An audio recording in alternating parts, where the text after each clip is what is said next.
Yeah, guys, and Denny, he led 63 laps, possibly had the best race car here today. What happened on that final restart? It just looked like you didn't get going.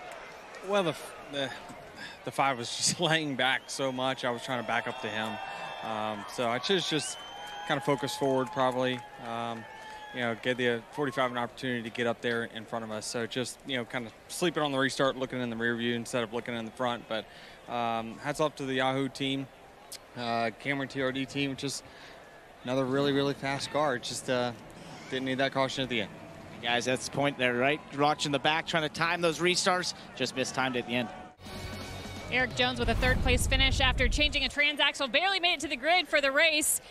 Those last laps, what could you have done differently? Yeah, I just needed to clear the 22 and 3 and 4, which, tried to do all I could. It's just, when a guy gets loose under you and kind of runs you up, you get tight too, and so I had to lift, and then the 45 obviously had a big run there. So you want to be frustrated, but you got to be happy with the run. I think all day the Allegiant Chevy was fast, and we were up in contention, and, we were able to drive through the field a handful of times. So it was a good day. It's a lot fast, probably the fastest car we've had all year, and would love to, sneak one out there. But our year's been up and down, and have a good run like that is just a good day for the team. Hard to believe, but the first top 5 finish for Legacy MC. Bubba Wallace had a fast race car, almost one stage, one finish second there, and then you had the right rear tire go down. Did it give you any warning that was happening? No, I got loose. I got loose like 5 laps before, but I realized that was kind of like my line and my approach to exit turn 4. And then 3 or 4 laps later, it blew out. No indication going into 1. So I'm pissed at myself. I wasn't closer to the fence. Maybe we would have got by with less damage, but you're never going to get a flat tire or blow a tire when you're running 20th. You're going to get it when you're really fast and lights out versus the competition. And the 5 was kicking our ass for sure, but then something happened to them and they weren't a factor, and the 11 and the 45 come out of nowhere. So congrats to Tyler. I'm pumped for him for sure. I'm glad he listened to me because I was running him down, and then he got a little sketched out that I was close to him trying to help him. He's a little mental case sometimes, but hey, it all worked out. He got his dub, and proud of him. Kept the 45 streak at Kansas in the fall going, so it's good. Bubba Wallace's 23 team, not the result they want, but keeping it loose. Kyle Busch comes home in the 7th position after starting from the rear. I know you wanted more of that restart, but did you get what you wanted out of the day? Yeah, I think we got more than we should have, or more than what we were capable of there. Just unfortunate for us that, we were kind of in that spot to right on the line of take 2, take 4, and obviously if you take 2, you can get further up, but you're going to lose a few spots to the guys that take 4. So, with what we had right there, it was the right call, and we got the most out of what we could. I got in a really bad aero spot one time on that last restart and probably lost one more spot than I should have, but all in all, just we fought hard all day, all weekend. Thanks to the guys, everybody at RCR, ECR. This Casey's Camaro had good speed in it today from what we had and endured yesterday and crashing in practice and coming through with no qualifying and being able to fight up to the front there. So good run, solid finish, still alive next week. Kyle Larson led the most laps today, and most of the time seemed like you had the fastest car. Did it just come down to decision making, you and the team?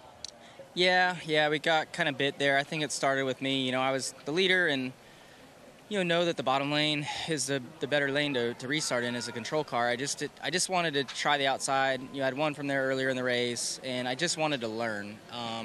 And ended up losing control, and then Chase was in front of us, and then we both stayed out there.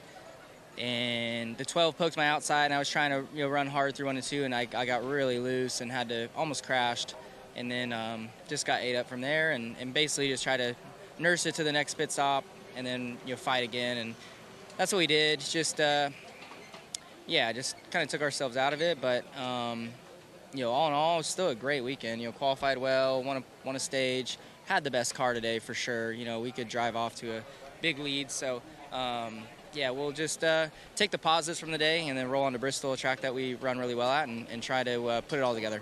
Kyle, what was going on with that late pit stop? It was kind of jammy getting off pit road. Looked like you got moved up into your teammate. Yeah. I mean, that's the first time I've seen it right there. We were just, from my vantage point, I knew we were 3 wide leaving, and I knew, well, I didn't know, but at the time, the 6 is pitted in front of us, and I just, I'm trying to leave as much space as I can, you know, he's coming out into the lane, you know, quickly because the 6 wants to slow us down, and I tried to leave as much space as I could. Obviously, I made contact with him, but I felt like if I didn't, I was going to clobber the 6, you know, right in the right front, and yeah, I thought the safest bet for all of us was for me to, you know, squeeze out a little bit. So I understand why he's mad or was mad in the moment. I hope when he sees a replay, he understands that I didn't have any space or, you know, not much, you know, just inches. So, yeah, just a bummer, but I'm glad that neither of us got tore up there and we could, you know, get a good finish. All right, Kyle's a Darlington winner, 4th today on a hard-fought day with a fast car, Rick. Christopher Belze was certainly up and down. Christopher, how would you describe it? I don't know. You know, to walk out of here with an 8th is probably about what we had coming. So whenever you have green-white checkers like that, you can get a pretty bad finish out of it easily. So I'm happy that it shook out the way it did. You know, ultimately, I was hoping to be a little bit more competitive today and thought we would be after qualifying and practice. But, you know, good points today, got some stage points, and we'll move on to Bristol. And it's going to be a dramatic one, that's for sure. We know you sure have some short run speed with your second pole in a row, but it seems like some issues still to clean up on pit road and maybe a little race pace you're looking for, pit road and race pace to fix a bit? Yeah, I mean, I don't know.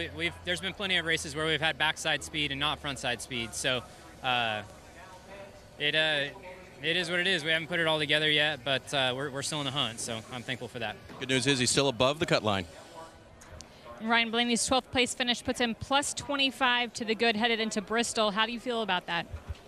Yeah, better than when we came in. So overall, not a bad day. Wabash Ford Mustang was pretty decent on short runs, and long runs we would just kind of fall off a little bit too hard, just build super loose and lose a little speed. But then the last restart didn't really work out with us. We took 4 and restarted way in the back and could only get to 12th. But proud of the stage points we made, proud of the short run speed. Just hopefully we can continue to learn. But yeah, I feel decent about the cut line. Just have to go to Bristol and have another good night. William Byron had a day where you spun out, you got all the way back to 15th. Talk to me through this one.